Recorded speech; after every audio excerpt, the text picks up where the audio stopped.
So it's almost been 3 months since Imran Khan took power, and he took oath on the 13th of August 2018, and I want to do a quick video analysing what he's done well and what he hasn't done so well. So, disclaimer first of all. When he came to power, I was overwhelmed like so many Pakistanis with a sense of excitement about what could happen and what would happen in the near future. So let's see if some of those things have come true. The first thing to talk about is accountability. I personally think it's an absolutely fantastic thing that we're having this sort of discussion. In times gone by, with previous governments, we either would have not been bothered to have this sort of conversation because it had no repercussion and everything would continue as it was, or we would be fearful about the repercussions of having such a conversation. So I think it's great that Imran Khan's government and him as a person has installed within us a sense of taking the government to task, taking them to account, and making sure that we get what we voted for. And I think you can see this across the country. The media is currently invigorated, the press is actively scrutinizing the claims of the government and its ministers.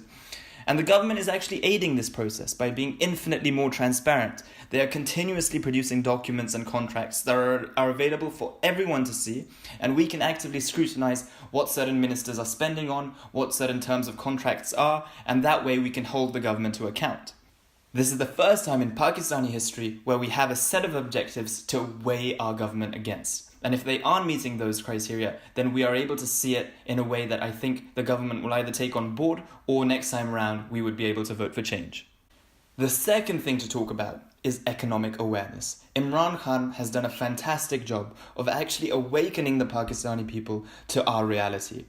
It is very clear to see that Pakistani's previous governments either just didn't think it was necessary to inform the people about the dire situation the economy was in, or they thought that they could continue this culture of borrowing and spending on whatever infrastructure projects or personal projects that they had, and no one would really care because the deficit will continue to expand and no one would ever have to account for it.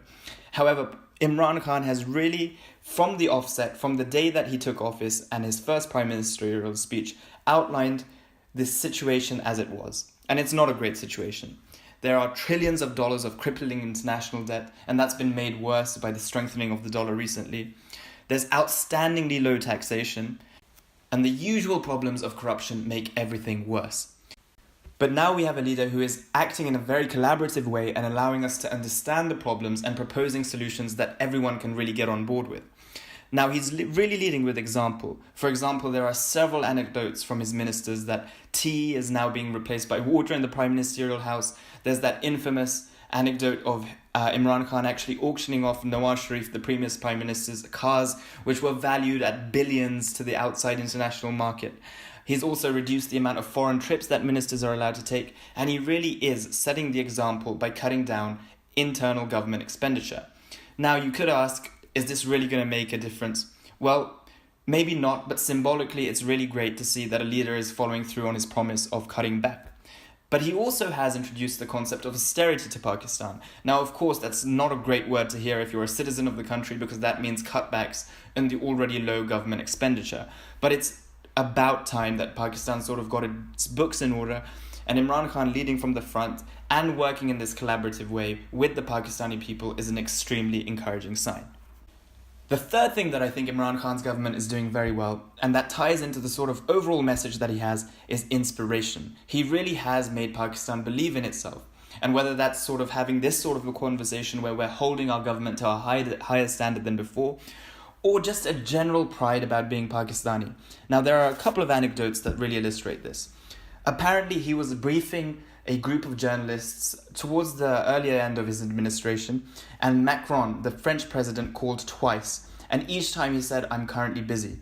Now, I know this doesn't seem like a big gesture for people who are outside Pakistan, but Pakistanis will know that normally we are used to our leaders sort of sucking up to other foreign leaders who have greater importance on the world stage, and so it's so encouraging to see that a Pakistani prime minister was giving our journalists priority.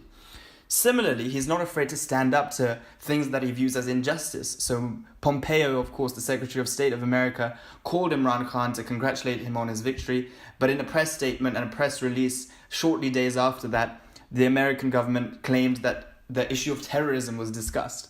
Now, Imran Khan doesn't recall that, so he rebuked that and said that, as a matter of fact, that was not discussed. And that sort of backbone, in terms of dealing with prominent world powers, has really installed a sense of inspiration and identity to the Pakistanis that they previously didn't get from other leaders who we often saw going on foreign trips and spending vast amount of time outside the country itself. Now we have to talk about the negatives, and it would be wrong to overlook them, because holding a government to account really involves looking at the positives and the negatives. So the biggest negative, or one of the biggest negatives, is his dealing with minority rights. Now, of course, throughout the history of Pakistan, no government has been particularly good at dealing with minorities within the country, and that's why you see a slow emigration of these minority groups, whether they're Hindus, Christians, or Shias, away from the country. Now, this example will particularly upset some of Imran Khan's longer-lasting supporters who have always viewed him as a champion for the weak. And I firmly believe that a society can be judged on how they treat the weakest in their society. So, the particular situation I'm thinking of where Imran Khan messed up was the appointment and then firing or sacking or removal or forced removal of Atif Mia from the Economic Advisory Council.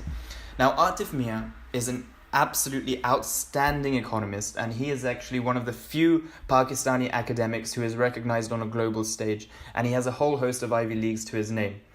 So Atif Mia was appointed to the Economic Advisory Council that was set up by Imran Khan and the PTI as a sort of technocratic bench of academics who would hold economic policy to account.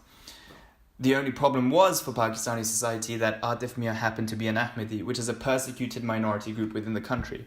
Now, initially the signs were good from the PTI. They initially, in the days after the controversy, defended Atif Mia. But unfortunately, their will eroded as public pressure mounted. And whether the opposition was playing politics or whether the people were completely out of order does not matter, because at the end of the day, the decision was with the PTI and Imran Khan, and I firmly believe that this was the wrong decision and really doesn't send a great signal to other minorities within Pakistan. Now, the second thing where I think Imran Khan is facing a problem is more of a general point about his rhetoric and his elections. He is finding a situation that actually governing a country is slightly more difficult than he perhaps envisaged. Because he's used to being a leader throughout his career. Of course, he was the captain of the cricket team. He's led his political party. But of course, there are many more stakeholders when you actually become the leader of a country with 200 million people. And so what he's having to do is backtrack on a lot of claims that he made during the election. And one prominent example of this is the issue of World Bank loans. Now, during the election, he gained a lot of support for likening the then Prime Minister Nawaz Sharif for being a sort of beggar going to the World Economic Forum or the World Bank or the IMF for loans that sort of kept this country afloat. And unfortunately, Imran Khan finds himself in the situation where he's having to do the same. And that sort of hypocrisy is what his opposition is pouncing on. But I also think it's because he didn't really consider a lot of his comments on the way to getting elected. And so he's finding this clash between the rhetoric he's used and the facts on the ground. And of course, people are saying that this is a common theme in his government because not many people have been used to power or positions in the government before. I don't personally think that's the most robust criticism, but he is facing that sort of backtracking that he has to do. All in all, I think the signs are encouraging. Imran Khan really has brought a breath of fresh air to Islamabad, and people in Pakistan are feeling hope like they have never felt hope before. So in the next 5 years of his government, he still has a lot of work to do, but I think the signs are preliminarily good, and if I'm going to give him a rating, I would give him about 7.5 out of 10 for his first few months, acknowledging the disastrous situation he inherited and some of the mistakes and hurdles that he hasn't been successfully able to overcome.